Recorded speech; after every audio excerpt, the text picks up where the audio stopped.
છેલ્લા 2 મહિનામાં જે ગુજરાતી ફિલ્મો રિલીઝ થઈ છે ને એના બોક્સ ઓફિસ કલેક્શન છે એના વિશે આપણે વાત કરવી છે કે કેટલું લાઈફ ટાઈમ થઈ ગયું છે. અમુક ફિલ્મો એવી છે કે જો થિયેટરમાં ચાલી રહી છે તો એનું કલેક્શન ક્યાં સુધી પહોંચ્યું છે એના વિશે વાત કરવી છે. હવે એના વિશે વાત કરીએ એની પહેલાં એક વસ્તુ તમે કદાચ નોટ કરી હોય તો બિગ બોક્સ જે પ્રોડક્શન હાઉસ છે ને એ લોકોએ હમણાં થોડા સમયથી એક ટ્રેન્ડ ચલાવ્યો છે. જે પોતાની ગુજરાતી ફિલ્મો છે ને એ લોકો હિન્દીમાં ડબ કરી અને પોતાની ચેનલ છે યુટ્યુબ ચેનલ એમાં એ રિલીઝ કરવા લાગ્યા છે અને એમાં રિસ્પોન્સ સરસ મળી રહ્યો છે. તમે ડેની જીગર જુઓ, તમે ત્રિશા ઓન ધ રોક્સ જુઓ, આ 2 ફિલ્મો એમણે હિન્દીમાં ડબ કરી અને યુટ્યુબ પર મૂકી તો રિસ્પોન્સ હિન્દી ઓડિયન્સ તરફથી સારો એવો મળી રહ્યો છે. અને વર્ષ લેવલ 2 જે છે એ તો ઓફિશિયલ હિન્દીમાં ડબ થઈ અને થિયેટરમાં જ રિલીઝ થવાની છે.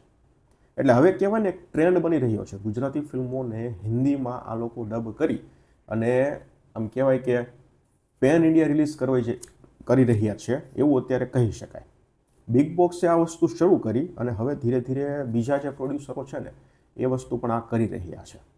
વિશ્વગુરુ છે એ પણ હમણાં હિન્દીમાં ડબ થઈ ગઈ છે અને એ પણ ટૂંક સમયમાં રિલીઝ થવાની છે. મારે મેકર્સ જોડે વાત થઈ હતી. પછી જલેબી રોક્સ છે એનું પણ એવું છે, એ ફિલ્મ પણ હિન્દી લેંગ્વેજમાં જોવા મળવાની છે.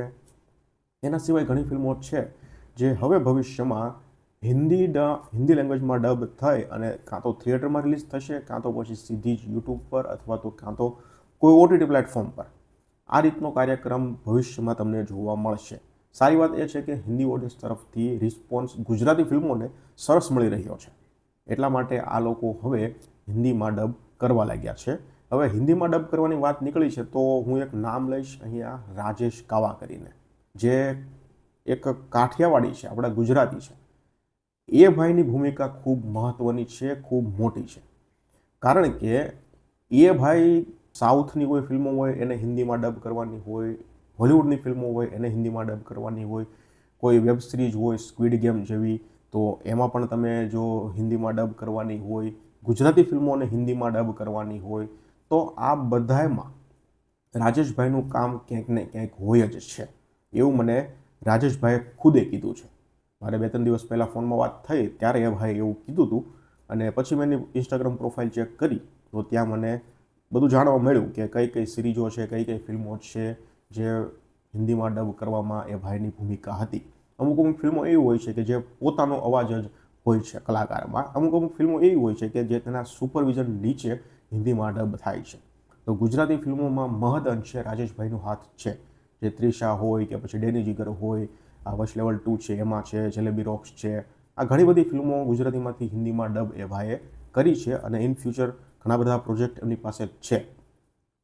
તો આ કાઠિયાવાડી ભાઈ છે, આપણા ગુજરાતી ભાઈ છે, એટલે આપણા માટે આનંદની વાત છે અને ગર્વની વાત છે કે હોલિવૂડ સુધી કામ આ ભાઈ અત્યારે કરી રહ્યા છે. સ્ક્વિડ ગેમ પણ એ ભાઈએ હિન્દીમાં ડબ કરેલી છે અને એના સિવાય હોલિવૂડની ઘણી સિરીઝો અને મૂવી પણ હિન્દીમાં ડબ કર્યા છે અને સાઉથની પણ હજી કરી રહ્યા છે. તો ખૂબ સરસ વાત છે. ગુજરાતી ફિલ્મો પણ હિન્દીમાં ડબ થઈ રહી છે અને આપણા ગુજરાતી ભાઈઓ જ એ ફિલ્મોને હિન્દીમાં ડબ કરી રહ્યા છે. જો કલેક્શનની હું તમને વાત કરું ને તો ગોતીલો ફિલ્મ છે ને ત્યાંથી આપણે શરૂ કરીશું. ગોતીલો ફિલ્મનું લાઈફ ટાઈમ 22 લાખ રૂપિયા થયું છે. પછી ડેડા ફિલ્મ આવી હતી ગૌરવ પાસવાલાની, તો ડેડા ફિલ્મનું લાઈફ ટાઈમ 38 લાખ રૂપિયા થયું છે. પછી વાહલી નામની એક ફિલ્મ આવી હતી જેનું 28 લાખ રૂપિયા થયું છે. પછી એક ચાતર નામની ફિલ્મ આવી હતી, તમને કદાચ યાદ હશે, ખૂબ સારા એવા એવોર્ડ મળ્યા હતા. પછી વિશ્વભરમાં અલગ અલગ ફિલ્મ મહોત્સવમાં આ ફિલ્મ છે એ જઈ આવી હતી. અમુક નોમિનેશન મળ્યા હતા, લગભગ 8-10-12 એવોર્ડ્સ પણ મળેલા હતા. પણ આ ફિલ્મના શો જોઈએ તો સુરતમાં લગભગ નહોતા અને એ ટાઈપનો આખો સીન હતો. તો આટલા બધા એવોર્ડ મળ્યા પછી પણ આ ફિલ્મના જે કલેક્શન છે એ ફક્ત ને ફક્ત 6 લાખ રૂપિયા થયું છે. સંઘવી એન્ડ સન્સની વાત કરીએ તો 1 કરોડ અને 99 લાખ રૂપિયા આ ફિલ્મનું કલેક્શન થયું છે. મહારાણીની વાત કરીએ તો હજી થિયેટરમાં ચાલી રહી છે.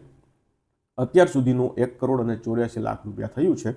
વિશ્વગુરુ પણ હજુ થિયેટરમાં અમુક જગ્યાએ ચાલી રહી છે પણ અત્યાર સુધીનું આ ફિલ્મનું કલેક્શન 30 લાખ રૂપિયા થયું છે. અને ભોળાનો ભગવાન વિક્રમ ઠાકોરની ફિલ્મ છે એ પણ થિયેટરમાં ચાલી રહી છે. તો આ ફિલ્મનું અત્યાર સુધીનું કલેક્શન 48 લાખ રૂપિયા થયું છે. તો આ ફિલ્મો હતી જે છેલ્લા 1-1.5 મહિનામાં રિલીઝ થઈ અને અમુક ફિલ્મો છે એના લાઈફ ટાઈમ કલેક્શન આવી ગયા છે અને અમુક ફિલ્મો છે એ થિયેટરમાં ચાલી રહી છે.